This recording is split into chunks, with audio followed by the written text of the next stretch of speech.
Hello everyone, this is Prachi. Welcome to my channel. और आज का हमारा नेक्स्ट जो वीडियो होगा वो होगा नेक्स्ट पार्ट से रिलेटेड, जो कि हम मॉडर्न इंडिया को, आधुनिक भारत को कवर कर रहे हैं।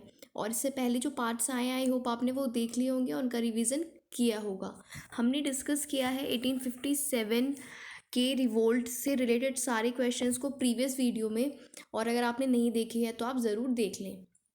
तो गाइस, आज का वीडियो स्टार्ट करते हैं। आज का जो पहला पॉइंट है हमारे पास वो है 1857 के विद्रोह के ठीक बाद बंगाल में सन्यासी विद्रोह, संथाल विद्रोह, नील उपद्रव और पावना उपद्रव में से इनमें से कौन सा हुआ था। यहाँ पर बात चल रही है कि 1857 के ठीक बाद में बंगाल में कौन सा विद्रोह हुआ था। तो 1857 के विद्रोह के ठीक बाद बंगाल में नील उपद्रव हुआ था। कौन सा विद्रोह हुआ था? नील विद्रोह या नील उपद्रव हुआ था। नेक्स्ट पॉइंट की बात करते हैं। नील कृषकों की दुर्दशा पर लिखी गई पुस्तक नील दर्पण के लेखक कौन थे? एक पुस्तक है जो कि नील कृषकों पर लिखी गई थी, जिसका नाम था नील दर्पण। उसके लेखक आपसे पूछे गए हैं कि नील दर्पण को किसने लिखा था। तो दीनबंधु मित्र ने नील दर्पण नामक पुस्तक को लिखा था। दीनबंधु मित्र। नेक्स्ट क्वेश्चन की बात करते हैं। वंदे मातरम गीत किसने लिखा है? तो सभी जानते हैं, वंदे मातरम लिखा है बंकिम चंद्र चटर्जी ने। किसने लिखा है? बंकिम चंद्र चटर्जी। नेक्स्ट पॉइंट की बात करते हैं। सन्यासी नेक्स्ट पॉइंट है, आनंद मठ उपन्यास की कथा वस्तु आधारित है। जो आनंद मठ एक उपन्यास है, उसकी जो कथा वस्तु है, कहानी है, वो किस पर बेस्ड है, किस पर आधारित है? तो वो आधारित है सन्यासी विद्रोह पर। उन दिनों हुआ सन्यासी विद्रोह, उस पर आधारित है आनंद मठ उपन्यास की कथा वस्तु।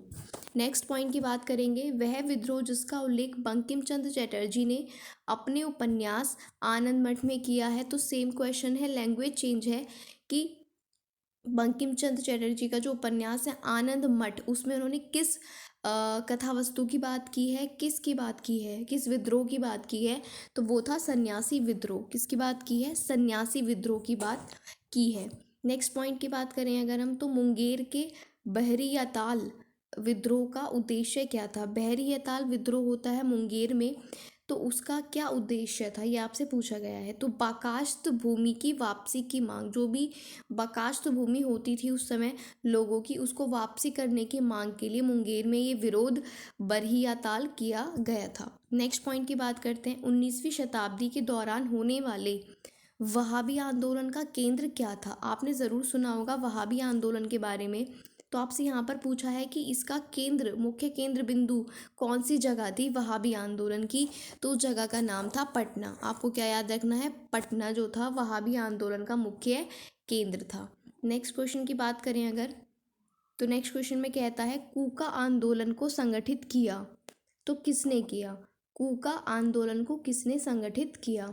तो गुरु राम सिंह जो हुआ करते थे, उन्होंने कूका आंदोलन को एक जगह करके रखा, संगठित करके रखा, गुरु राम सिंह ने। नेक्स्ट पॉइंट है पागलपंथी विद्रोह किस तरह का विद्रोह था, किन लोगों का विद्रोह था पागलपंथी विद्रोह? तो गारो का था। गारो एक जो ट्राइब होती थी उस समय, अब भी होती है, तो गारो जो ट्राइब थी उनका विद्रोह हुआ करता था, पागलपंथी विद्रोह। ठीक है। नेक्स्ट पॉइंट हमारे पास है पागल पंथ की स्थापना किसने की? पागल पंथ की स्थापना किसने की? तो पागल पंथ की स्थापना की थी करम शाह ने। किसने की थी? करम शाह ने। पागल पंथ की स्थापना किसने की है? करम शाह ने। नेक्स्ट पॉइंट है फराजी विद्रोह के नेता कौन थे? फराजी विद्रोह, ठीक है, फराजी जो विद्रोह था, फराजी रिवोल्ट, उसके जो नेता थे वो थे दादू मियाँ। कौन थे? दादू मियाँ। नेक्स्ट पॉइंट की बात करते हैं। फराजी कौन थे? फराजी कौन थे? हाजी शरीयतुल्लाह के अनुयायी। कोई हाजी शरीयतुल्लाह उस समय होंगे गुरु, और उनके जो अनुयायी हुआ करते थे उनको फराजी कहा जाता था। ठीक है, तो फराजी कौन थे? हाजी शरीयतुल्लाह के अनुयायी यानी के सेवक। नेक्स्ट पॉइंट है वेलुथम्पी ने अंग्रेज़ों के विरुद्ध आंदोलन का नेतृत्व किया। वेलुथम्पी ने अंग्रेज़ों के विरुद्ध जो आंदोलन का नेतृत्व किया था वो कहाँ पे किया था? केरल में। केरल में अंग्रेज़ों के विरुद्ध एक आंदोलन वेलुथम्पी ने चलाया था, और वो कहाँ पर हुआ था? केरल में हुआ था। नेक्स्ट पॉइंट की बात करें अगर हम, तो महाराष्ट्र में रामोसी कृषक जत्था स्थापित किसने किया था? महाराष्ट्र में उस समय एक रामोसी कृषक जत्था स्थापित किया गया था, ठीक है, तो वो किसके द्वारा किया गया था? तो वासुदेव बलवंत फड़के द्वारा किया गया था। महाराष्ट्र में रामोसी कृषक जत्था किसके द्वारा स्थापित किया गया था? वासुदेव बलवंत फड़के द्वारा। नेक्स्ट पॉइंट की बात करते हैं। आई होप यहाँ तक आपको सारे पॉइंट्स क्लियर होंगे। नेक्स्ट पॉइंट है रामोसी विद्रोह सही रूप में जिस भौगोलिक इलाके में हुआ था, मतलब जो ज्योग्राफिकल लोकेशन थी रामोसी विद्रोह की वो एक्चुअल में क्या थी? तो वो था पश्चिमी घाट यानी कि वेस्टर्न घाट। जो पश्चिमी घाट है, जो वेस्टर्न कोस्ट है, वो रामोसी विद्रोह का सही भौगोलिक इलाका था। क्या था? पश्चिमी घाट यानी कि वेस्टर्न घाट। नेक्स्ट पॉइंट की बात करते हैं। गडकरी विद्रोह का केंद्र था, तो गडकरी विद्रोह का केंद्र हुआ करता था कोल्हापुर महाराष्ट्र। गडकरी विद्रोह का केंद्र क्या होता था? कोल्हापुर महाराष्ट्र, ठीक है। नेक्स्ट क्वेश्चन की बात करते हैं। मानव बलि प्रथा का निषेध करने के कारण अंग्रेजों के विरुद्ध विद्रोह करने वाली जनजाति उस समय जो प्रथा थी मानव बलि की, उसका विरोध उसको निषेध करा अंग्रेज़ों ने, लेकिन उनके इस कदम का विरोध किया एक जनजाति ने। तो उसका नाम आपसे पूछा गया है कि वो कौन सी जनजाति थी, तो वो थी खोंद। कौन सी जनजाति थी? खोंद जनजाति, ठीक है। नेक्स्ट पॉइंट की बात करते हैं। कोल विद्रोह का नेतृत्व किसने किया? तो बुद्धू भगत ने। कोल विद्रोह 1831-32 में हुआ, और ये आपसे पूछा जाएगा, डेट भी पूछी जा सकती है कि कब हुआ। तो कोल विद्रोह 1831-32, और इसका नेतृत्व किया बुद्धू भगत ने। किसने किया? बुद्धू भगत ने। नेक्स्ट पॉइंट की बात करते हैं। वघेरा विद्रोह। वघेरा विद्रोह कहाँ पर हुआ था? तो वघेरा विद्रोह हुआ था बड़ौदा में, ठीक है। वघेरा विद्रोह कहाँ पर हुआ था? बड़ौदा में हुआ था। नेक्स्ट पॉइंट की बात करते हैं। छोटा नागपुर जनजाति विद्रोह कब हुआ था? छोटा नागपुर जनजाति विद्रोह हुआ था, वो कब हुआ था? तो वो 1820 ईस्वी में हुआ था। छोटा नागपुर जनजाति विद्रोह कब हुआ था? 1820 ईस्वी में हुआ था। नेक्स्ट पॉइंट की बात करते हैं। संथाल विद्रोह का नेतृत्व किसने किया? तो जो संथाल विद्रोह हुआ उस समय, उसका नेतृत्व किया सिद्धू कान्हू और भैरव चांद ने। किसने किया? सिद्धू कान्हू और भैरव चांद ने। कौन सा विद्रोह? संथाल विद्रोह। नेक्स्ट पॉइंट की बात करते हैं। 1855 में संथालों ने जिस अंग्रेज कमांडर को हराया, 1855 में संथालों ने जिस अंग्रेज कमांडर को हराया, उसका नाम था मेजर बारो। क्या नाम था? मेजर बारो नाम था, ठीक है, ये आपको ध्यान रखना है। नेक्स्ट पॉइंट देखें अगर, तो भील विद्रोह, कोल विद्रोह, रंपा विद्रोह और संथाल विद्रोह में से वो विद्रोह जो महाराष्ट्र में हुआ वो आपसे पूछा है। तो इन चारों विद्रोह में से एक विद्रोह था जो कि महाराष्ट्र में हुआ था, तो वो कौन सा था? वो था भील विद्रोह। कौन सा विद्रोह था? भील विद्रोह। नेक्स्ट पॉइंट की बात करते हैं। नेक्स्ट पॉइंट कहता है मेवाड़, बांगड़ और पास के क्षेत्रों में के भीलों में सामाजिक सुधार के लिए लसोड़िया आंदोलन शुरू किया था। तो किसने किया था? तो आपसे पूछा जा सकता है कि लसोड़िया आंदोलन किसने शुरू किया था? तो गोविंद गिरी ने। गोविंद गिरी हुआ करते थे। गोविंद गिरी के द्वारा लसोड़िया आंदोलन शुरू किया गया था भीलों में सामाजिक सुधार के लिए, ठीक है। नेक्स्ट पॉइंट की बात करते हैं। उलगुलन विद्रोह किससे जुड़ा हुआ है, या उलगुलन विद्रोह से कौन जुड़ा हुआ है? तो बिरसा मुंडा, आपने इनका नाम सुना होगा, ठीक है, उस समय काफ़ी फेमस नाम हुआ करते थे।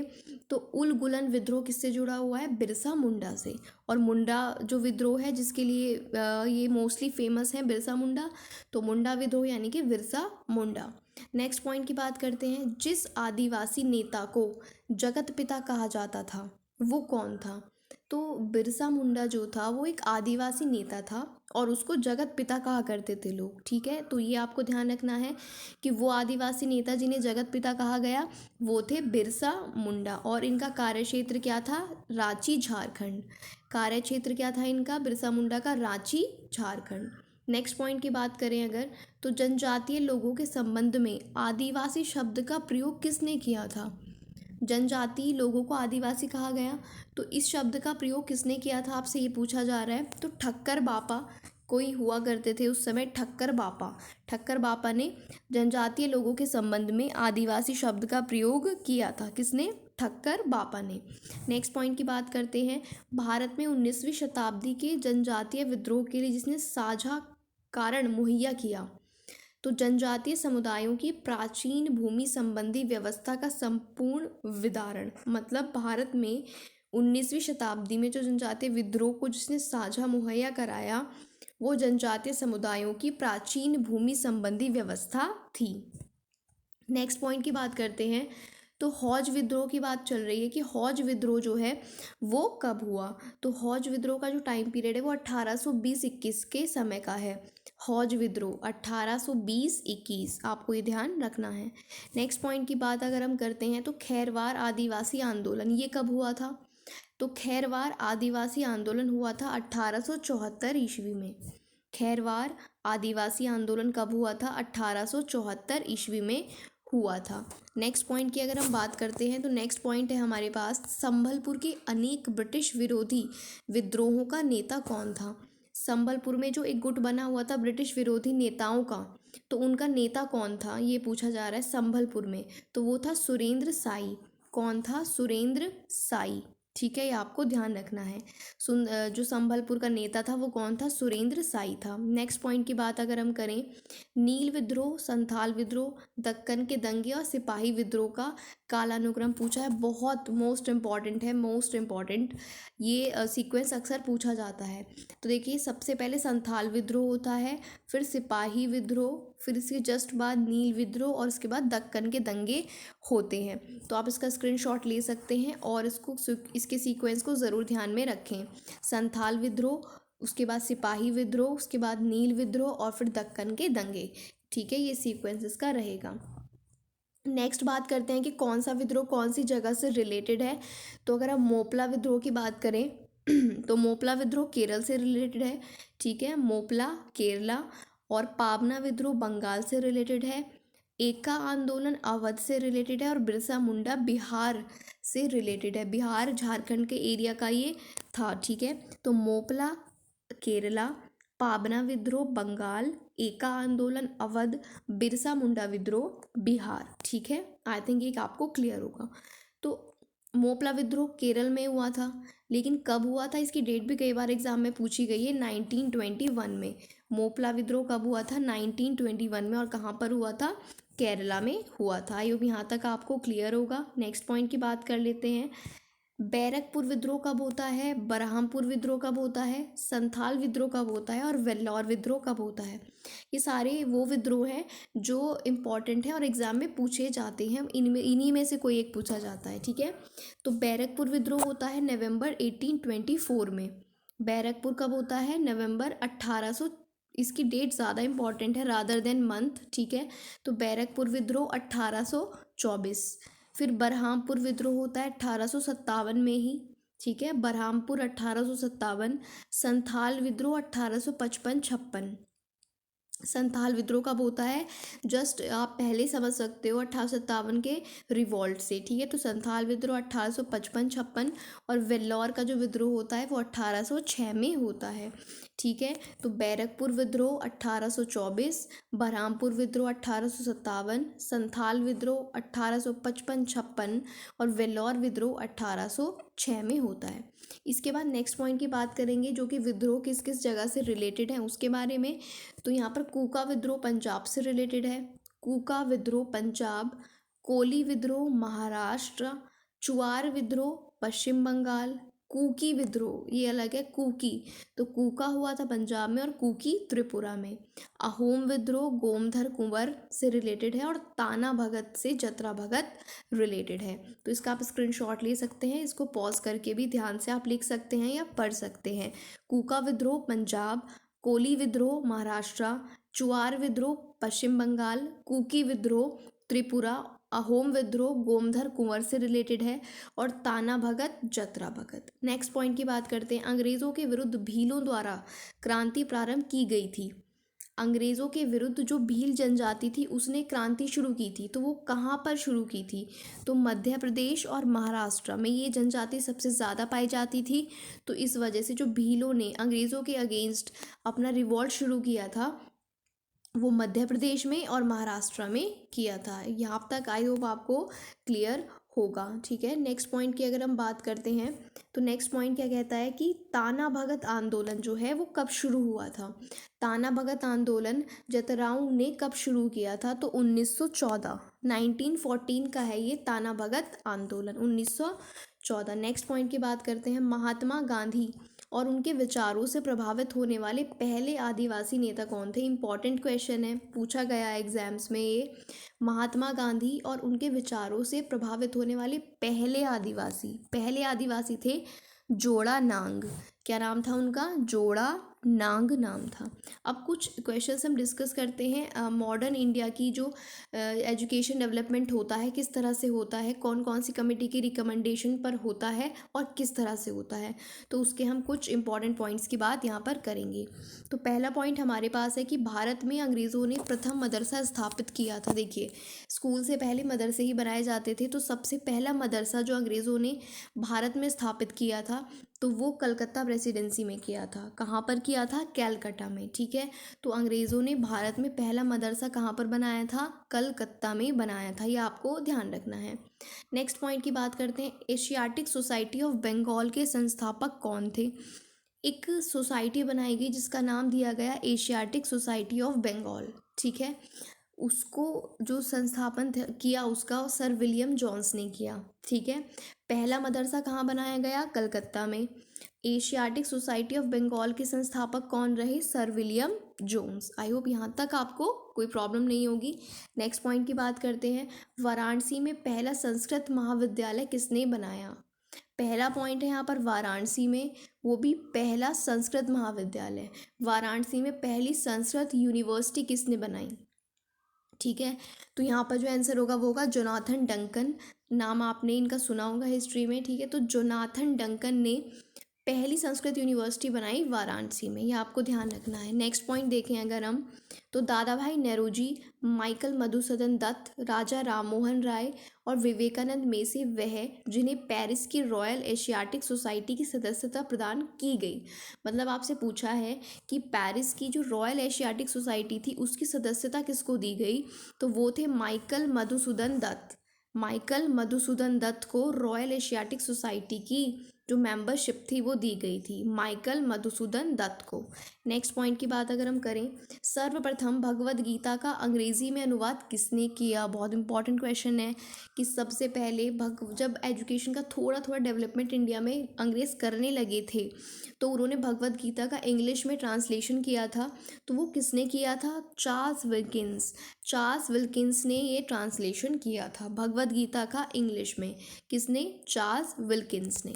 नेक्स्ट पॉइंट की बात करते हैं, कालिदास की जो प्रसिद्ध रचना है शकुंतला, उसका पहली बार अंग्रेजी में किसने अनुवाद किया? तो सर विलियम जोन्स ने। सर विलियम जोन्स ने किसका ट्रांसलेशन किया? कालिदास की शकुंतला का। जबकि भगवद गीता का किसने किया? चार्ल्स विल्किंस ने।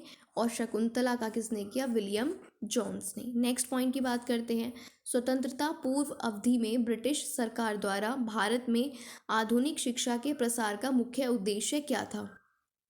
हमारी इंडिपेंडेंस से पहले जो ब्रिटिश सरकार भारत में आधुनिक शिक्षा का प्रचार प्रसार कर रही थी उसका उद्देश्य क्या था? तो छोटे प्रशासनिक पदों पर नियुक्ति हेतु शिक्षित भारतीयों की आवश्यकता।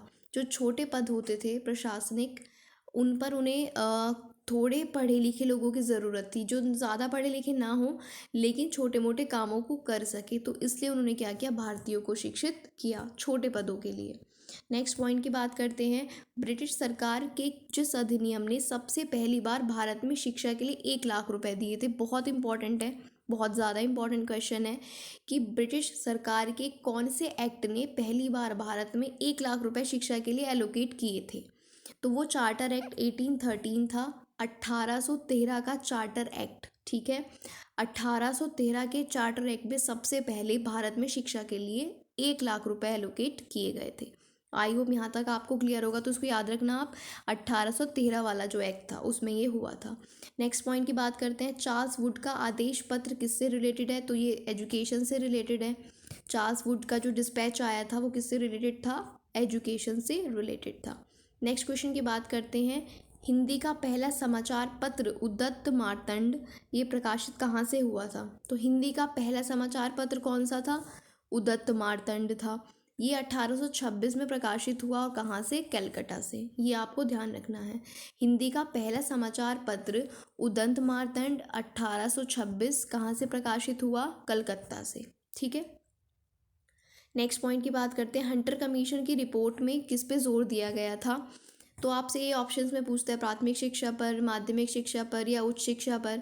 तो हंटर कमीशन की जो रिपोर्ट थी उसने किस पे जोर दिया था, प्राथमिक शिक्षा के सुधार और विकास पर। ठीक है, जो प्राइमरी एजुकेशन है, प्राथमिक शिक्षा है, उस पर किसने जोर दिया था, हंटर कमीशन की रिपोर्ट ने। तो गाइज ये आज का वीडियो था, आई होप आपको अच्छा लगा हो और आपको ये रिवीजन सीरीज़ अच्छी लग रही है तो आप कमेंट करके एक बार ज़रूर बताएं, और अगर वीडियो अच्छी लगी है तो इसको लाइक ज़रूर करें। Thank you for watching.